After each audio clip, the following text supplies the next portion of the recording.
It was a quiet, rainy night. Emily's small apartment sat at the edge of town, one streetlight flickering outside, dripping water from the old wires. Inside, everything was still. The walls were pale gray. Her bed faced the window, and a single lamp glowed weakly beside her phone. But every night, when she turned off the lights, the air felt too heavy, like someone else was breathing with her. The shadows in the corner seemed to shift when she wasn't looking. Sometimes, she could swear she saw a shape, long, thin, almost human, standing just behind her curtain. When she blinked, it was gone. She called it Creeperman, because that's all he did. He never moved, never spoke, just watched, until she fell asleep. One night, shaking, she typed a post online. Does anyone else see a man watching them at night? He doesn't move until I sleep. Hours later, someone replied, Yes, I've seen him too. The man's name was Alex. He lived in a small, dark room with cracked walls and a dusty mirror.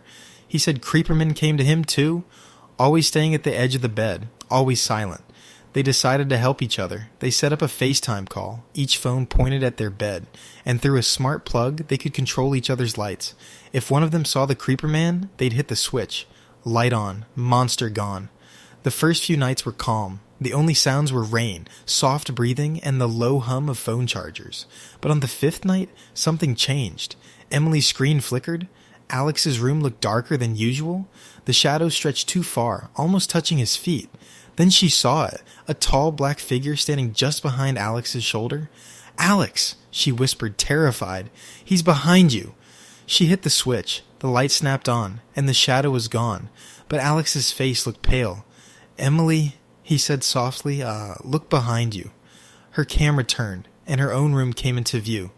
The curtain was open. The window glass reflected something moving. A tall figure standing in the dark corner near her closet. She tried to turn on her light. Nothing. The bulb buzzed, flickered, then went out completely. Alex shouted her name through the phone. For 1 second, the camera caught a shape leaning over her bed. Then, static. Call ended. The next morning, the rain stopped. Alex called again. No answer. He checked her social post. A new reply was there. "Emily doesn't live here anymore. Who's using her phone?" To be continued? Maybe the Creeperman just wanted her light, or maybe now he's watching through the screen.